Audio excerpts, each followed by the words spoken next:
Most people are robots. They are stuck in the same boring routine for years. They finish school, get a cozy 9-to-5 job, only to come back home miserable every single day. The only safe haven are the drunken weekends where they go to bars and drink themselves to unconsciousness.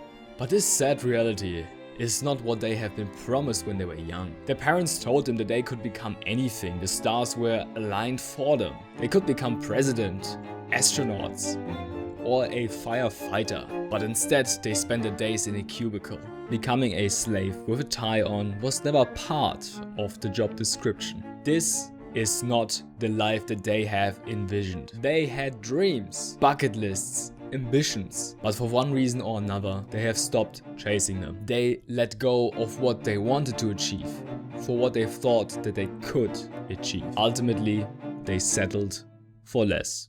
And that is a mistake that most people do. In this video, I go through how people like Tim Ferriss do 6 months of work in a single month, why work-life balance is a lie, and how to use 1 month challenges to hypercharge your goals. And before we get started, why would you even listen to me? My name is Martin, I'm a 25-year-old business owner. I was raised in Germany, studied IT, and noticed that I want to do more in life than just be a programmer. So I started traveling around 4 years ago. And I'm currently in Australia. And during my travels, I felt over 20 jobs. I made pizzas at Domino's, fly in, fly out work at mining companies, and I even sold dental insurances at Allianz. At the moment, I'm making my money as a reseller and as a licensed car dealer in Australia. I'm not telling you this to brag about having 20 different jobs. I don't think job hopping is necessarily something that's very braggable. I'm simply telling you that because I want to show you that there are different paths in life that you can take. Because it's not all about the cozy company job. And Tim Ferriss is a prime example of exactly that. I've recently started reading The 4-Hour Workweek, and this rather interesting book inspired me to talk about what I'm gonna talk about in this video. So how does Tim achieve 6 months of work in just one? 80% of work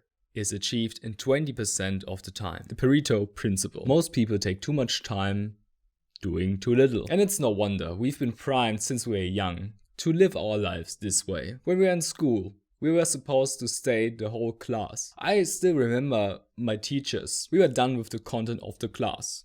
There was still 10 minutes on the clock and they just left us sitting there doing nothing, waiting until the bell rang. I and most people learned that we have to just waste our time when we're done with our tasks. And to combat this, Tim Ferriss suggests doing high intensity work periods. Just like a regular sprint, you only run for a short amount of time. Say you run for 1 minute and you drive this 1 minute with a maximum effort. The same goes for work sprints. Work sprints condense all your working period into a short amount of time with a high focus on productive output. This can keep you from doing busy work that actually doesn't contribute to your success at all and ultimately just gets you faster to the goal that you want to achieve. Tim did it in an interesting way. Tim used these kind of work sprints to improve and create his company BrainQuicken, an online supplement business. He set up systems, automation, and outsourced a lot of his business so he could only focus on the most intense parts of the business. Ultimately, his goal was to cut himself out of his own business, make himself redundant, and make the business work by itself. This of course allowed him to only work during those work sprints, to optimize processes and make the whole operation more effective. And I haven't asked him, but I'm pretty sure he would agree with me on this next statement. Work-life balance is a lie. We have always been talking about work-life balance, about the 8-hour workday and how great it is to have such a blessing of a work-life balance. And most people want a great work-life balance. But what does that even look like? Let's break down the math. You have 168 hours per week at your disposal. Let's say you spend 9 hours a day in bed. This brings your number down to 105 hours. Cool. Now let's talk about your job. If you are working 8 hours a day, commuting 2 hours a day and doing that 5 times a week, then you are spending at least 50 hours a week just on your job. At lunch breaks, 50-minute breaks, and getting ready, and suddenly you're spending 55 hours per week on your job. And that is without overtime. Subtract that from your 105 hours and you're left with 50 hours for everything else. shopping, cooking and cleaning, showering, using the toilets. Now you have only 34 hours left as free time. But I'm pretty sure there's even more life maintenance tasks that I didn't mention. And also don't be fooled by these 34 hours, because 34 hours sounds like plenty of time to do everything, right? But these 34 hours are not of high quality at all. You're gonna be tired after working that long. I remember doing 10-12 hour shifts and I had practically zero free time because I would come back home. I only wanted to go eat something and go sleep. If you're tired, your time is pretty much useless. You're most likely just gonna spend your time relaxing, socializing, or entertaining yourself to recover from your workday. And after that, you pretty much don't have any time left for the more important stuff like education, working out, or going after your goals and ambitions. Do you see the issue here? If you strive for work-life balance, you are essentially striving towards not having a life at all. You're pretty much just recovering for the next work period again. If you are really driven, you might be able to press out a few hours every day to work on your dreams. But if you only have a few hours, it might not be enough time for a simple reason. Escape velocity. Close your eyes and imagine this for a second. Imagine Elon Musk launches a rocket to Mars. However, he decides to use work-life balance as his guiding principle. Don't overwork the rocket. Let it burn at 30% capacity throughout the journey. The rocket launches, never leaves orbit, and crashes back to Earth as it runs out of fuel. This story sounds ridiculous, right? Yet, most people live their life exactly like this. They are coasting at 30% of their capacity, never being able to go fast enough to reach escape velocity. So what would be the best approach? 2 words.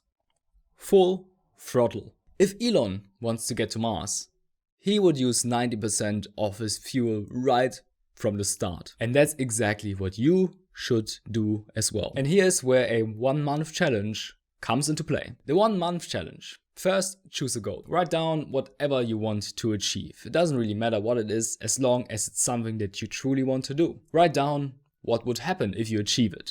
Write down what would happen if you do not achieve it. How would your life be different from now? Write it down and make sure that you don't choose a very achievable goal. It has to sound a bit crazy to you. Make it seem a little bit unachievable. Just outside of what you think you could achieve. It should feel audacious enough to make your palms sweat, but not as crazy as to think it's impossible. And next, you choose a time frame. Work expands as to fill the time available for its completion. Parkinson's law. We give ourselves too much time, but setting a deadline ensures motivation. You had that as well. I remember in school, I didn't study every single day. Instead, I would do the following. I would know there would be an exam coming up in a month. I would be procrastinating.